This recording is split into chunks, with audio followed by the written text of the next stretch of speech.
है क्या?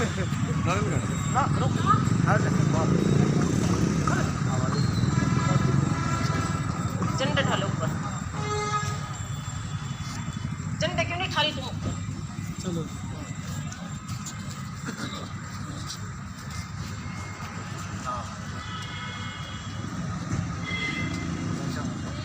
लगाने का था नारा नूरा।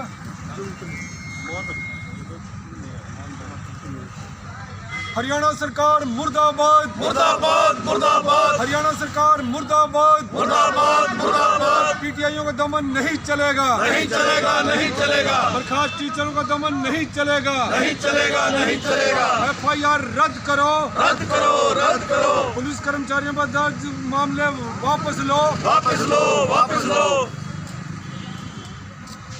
इंकलाब जिंदाबाद जिंदाबाद जिंदाबाद। मुर्दाबाद मुर्दाबाद। आपका जर्नैल सिंह सांगवान। आज आप ज्ञापन देने के लिए जा रहे हैं, किस मामले को लेकर ज्ञापन दिया जा रहा है सर? हम इस बात को लेकर ज्ञापन दे रहे हैं 11 जनवरी को जो बर्खास्त PTI और ड्राइंग टीचर शिक्षा मंत्री के आवास पर गए थे ये बताने के लिए कि लगभग 1.5 साल से हम बैठे हैं लेकिन हमारी कोई सुनवाई नहीं हो रही और 9 जनवरी से इस कड़कती ठंड में भी हम यहाँ पर पहुँच गए हैं, तो कृपया हमारी बात सुनिए। लेकिन इस बात का रिजल्ट ये हुआ कि उल्टा इनके ऊपर FIR मतलब दर्ज कर ली गई कि ये बिना बताए शिक्षा मंत्री के आवास तक क्यों गए, और इसी के साथ जो पुलिस कर्मचारी हैं उनको भी प्रताड़ित किया गया, सस्पेंड कर दिए गए, कोई बर्खास्त कर दिए गए कि भाई ये तुमने उनको रोका क्यों नहीं।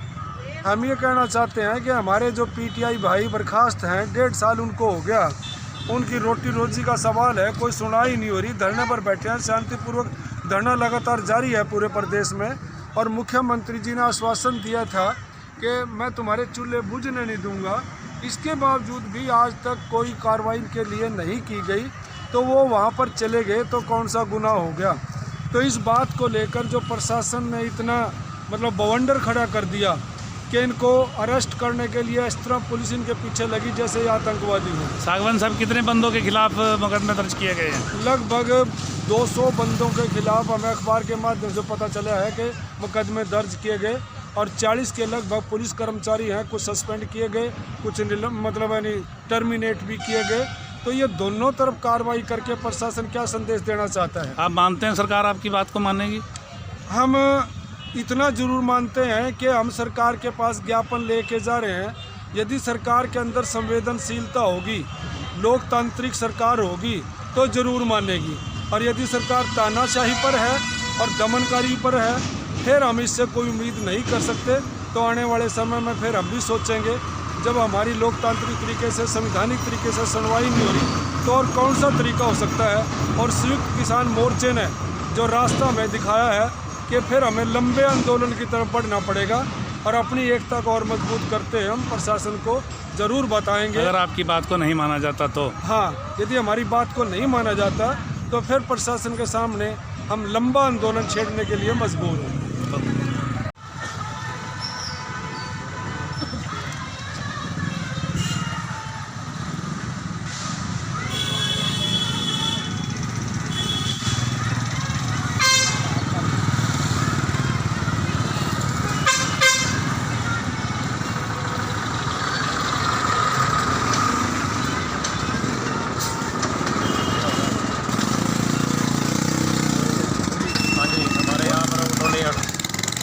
क्या नाम है तुम्हारा? मेरा अक्षय मल्होत्रा। कहाँ के रहने वाले हो? यमुनानगर। क्या प्रॉब्लम, आपको किस प्रॉब्लम को लेकर आए हो आज आप यहाँ? हम यहाँ इसलिए आए हैं, हम लोकल ऑटो चलाते हैं यमुनानगर से कमानी चौक, जगाधरी व पुल विश्वकर्मा चौक तक। हमारे यहाँ पर अन्य ऑटो यूपी से और अन्य मैजिक आ रही हैं, 40 से 50 ऑटो और 40 से 50 वह मैजिक आती हैं जो ओवरलोड सवारियाँ भरती हैं और हमारी लोकल सवारियाँ भी उठा के ले जाती हैं। कहाँ से आती हैं और कहाँ लेके जाती हैं सवारी? सहारनपुर से आती हैं और यमुनानगर कमानी चौक से, विश्वकर्मा चौक से, नहर के पुल से सहारनपुर तक की सवारियाँ ओवरलोड भरते हैं। वो क्या प्रशासन को इस मामले में कुछ नहीं पता? प्रशासन को इस मामले में कुछ नहीं पता और वो डग्गा मारी की गाड़ियाँ चलती हैं जिनके चेसिस नंबर, प्लेट नंबर कुछ अलग अलग है।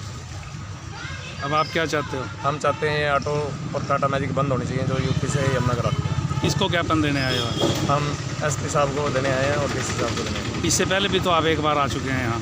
हाँ, इससे पहले आए पर हम मिल नहीं पाए।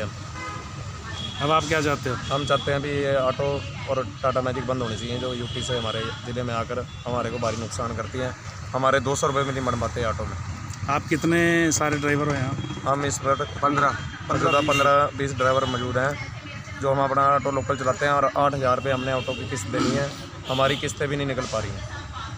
नहीं, सारे ड्राइवर कितने हैं? सारे ड्राइवर लगभग हमारे ऑटो चलते हैं। गाड़ियाँ कितनी हैं? उस लाइन पर चल रही है। नहीं, हम 30 से 35 ऑटो हैं, जो हमारे कमानी चौक से विश्वकर्मा चौक और नहर के पुल तक चलते हैं। वो हमारी लोकल सवारियां भी लेके भाग जाते हैं। इसके मामले को लेकर आपने कहीं पहले शिकायत नहीं की? इस थाने में शिकायत नहीं दी? थाने थुने में कई बार लड़ाई झगड़ा हुआ, मिद्दा चौकी वगैरह, तो फिर बस उसकी वजह से हम परेशान हो गए हैं बहुत ज़्यादा। तो हम सोचते हैं कि हम SP साहब को या RT साहब को दें, ताकि इनकी गाड़ियाँ जब्त की जाएँ, इन पर कार्रवाई सख्त से सख्त कार्रवाई हो।